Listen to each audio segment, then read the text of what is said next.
The sound of a television broadcast crackles through American living rooms on a summer Sunday evening. It's August 15th, 1971, and millions of Americans sit stunned as President Richard Nixon announces a series of economic measures that will fundamentally alter the global financial system.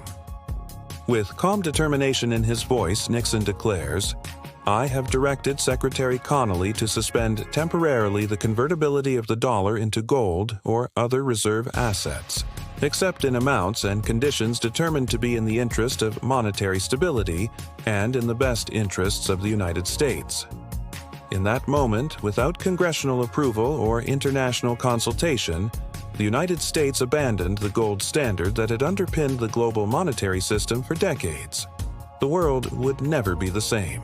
This was the Nixon Shock, a pivotal moment in economic history when America unilaterally ended the Bretton Woods system and fundamentally changed the nature of money itself. The decision sent shockwaves through global markets and transformed international finance forever.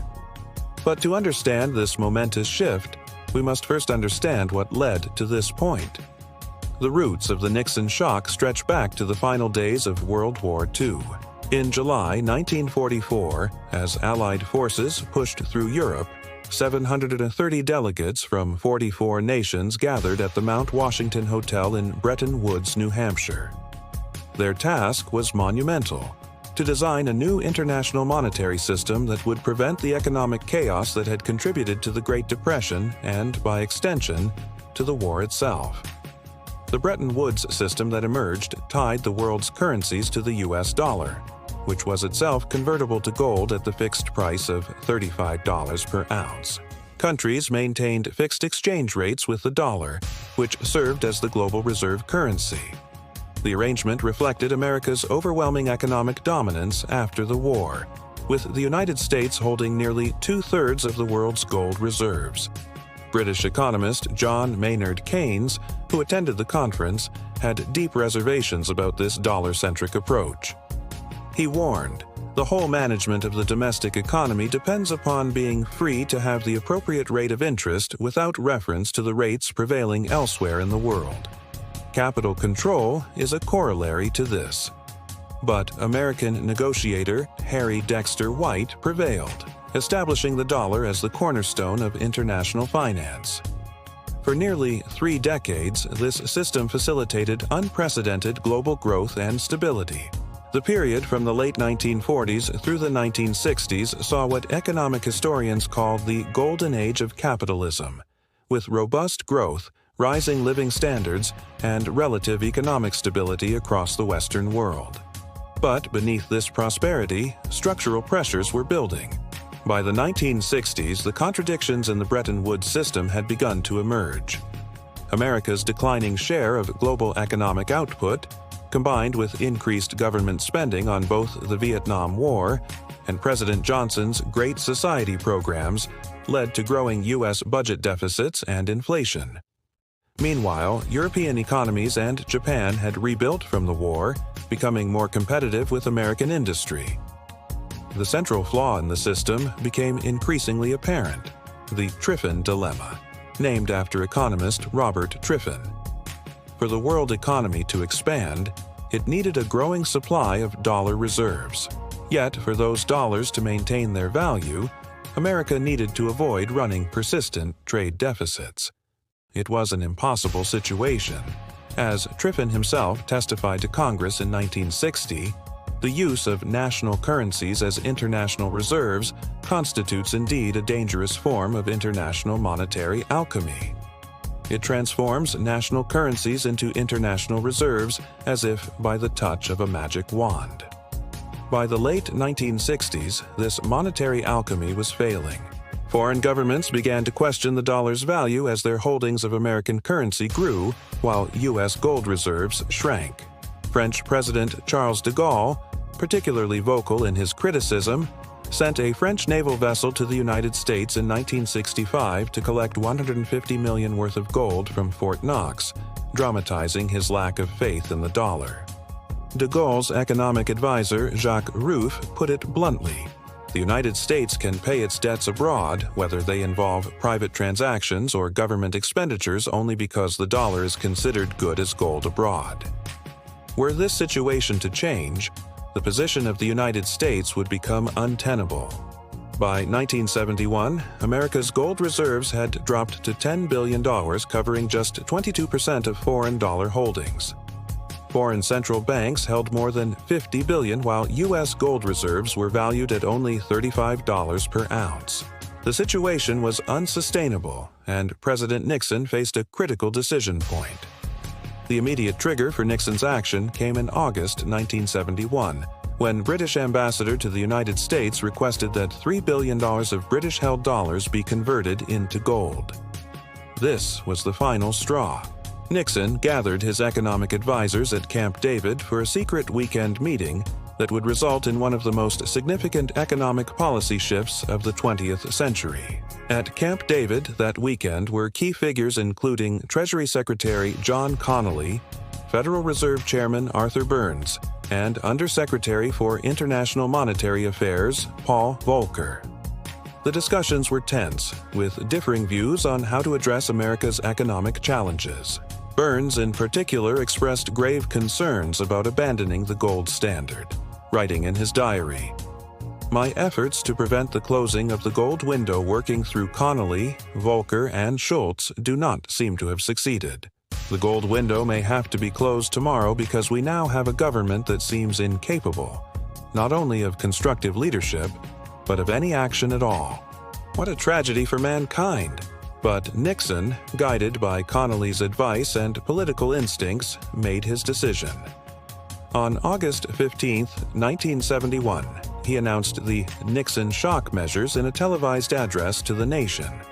Besides suspending dollar convertibility to gold, Nixon also announced a 90-day freeze on wages and prices to combat inflation, and a 10% import surcharge to pressure other countries into revaluing their currencies.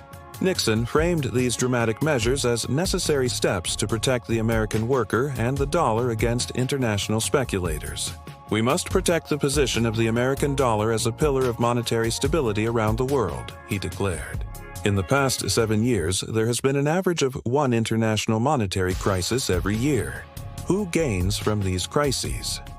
Not the working man, not the investor, not the real producers of wealth. The gainers are the international money speculators. The announcement stunned the world. Financial markets closed for a week. When they reopened, the dollar floated freely for the first time in a generation. By December 1971, the group of 10 industrial nations met at the Smithsonian Institution in Washington and agreed to a new set of fixed exchange rates with the dollar devalued to 38 Rs per ounce of gold. Nixon called this the most significant monetary agreement in the history of the world. But without the fundamental commitment to gold convertibility, this arrangement quickly proved unsustainable. By 1973, the major currencies were floating freely against one another, marking the definitive end of the Bretton Woods era. Do you like to dig deeper? Political economy is full of powerful ideas. You're right in the thick of it. Insightful, thought-provoking, expanding every step of the way.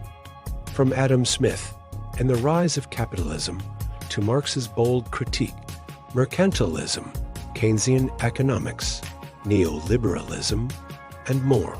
Or we explore it all, clearly and from every angle. Keep the momentum going. Check the links, dive deeper, and subscribe for more. The implications of the Nixon shock were profound and far-reaching. By severing the link between the dollar and gold, Nixon had transformed the global monetary system from one based on a precious metal with inherent value to one based purely on government fiat and public confidence. Money had become, in essence, an abstraction valuable only because people believed it was valuable, as economist Milton Friedman observed shortly after. The elimination of the special role for gold in the international monetary system was a major step toward the establishment of a world monetary system based on fiduciary money. The immediate effects included a decade of inflation and economic instability. The 1970s saw a combination of stagnant economic growth and rising prices stagflation that challenged the prevailing Keynesian economic orthodoxy. The decade witnessed two major oil shocks, soaring inflation rates reaching as high as 12%, and unemployment exceeding 8% in the United States. The dollar's value declined, losing more than half its purchasing power during the decade. For ordinary Americans, the effects were felt in rising prices for everyday goods, eroding savings, and economic uncertainty. A family that had saved diligently through the 1950s and 60s watched helplessly as inflation devoured their nest egg. Mortgage rates soared to unprecedented levels, reaching over 18% by 1981. The American dream of homeownership receded for many. But the Nixon shock had even more profound long-term consequences.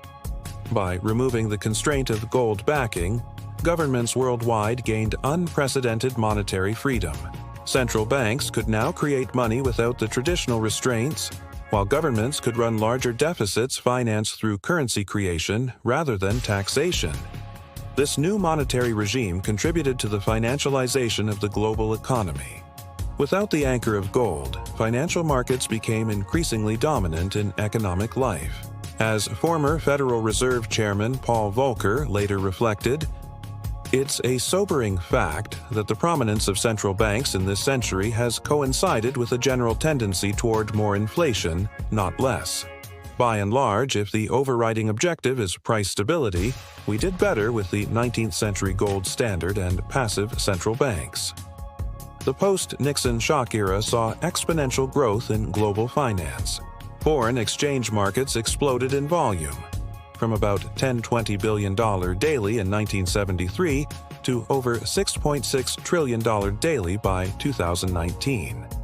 Financial derivatives, complex instruments for managing risk in this new floating exchange rate system, grew from virtually nothing in 1971 to a market measured in the hundreds of trillions of dollars. The impact on international relations was equally significant.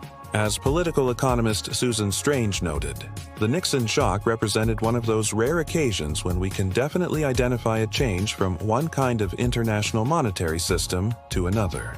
The dollar, no longer bound to gold, actually strengthened its position as the world's reserve currency through what became known as the petrodollar system, where oil-producing nations agreed to price their exports in dollars and recycle their surpluses into U.S. Treasury bonds.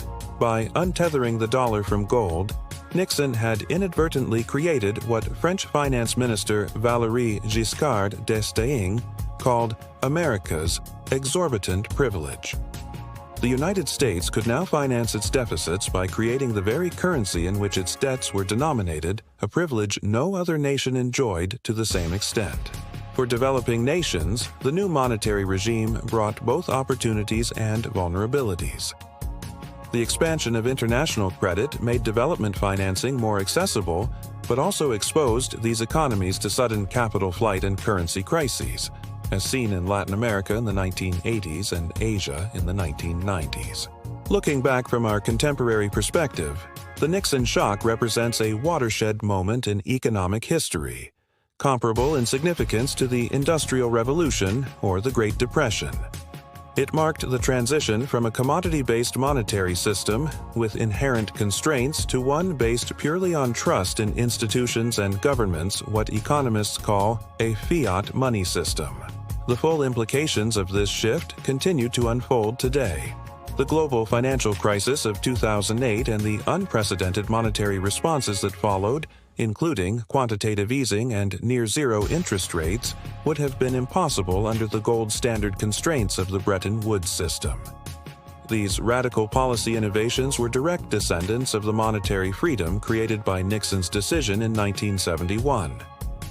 We've got some amazing content coming your way. Subscribe now so you're first in line for fresh insights and all the good stuff you won't want to miss.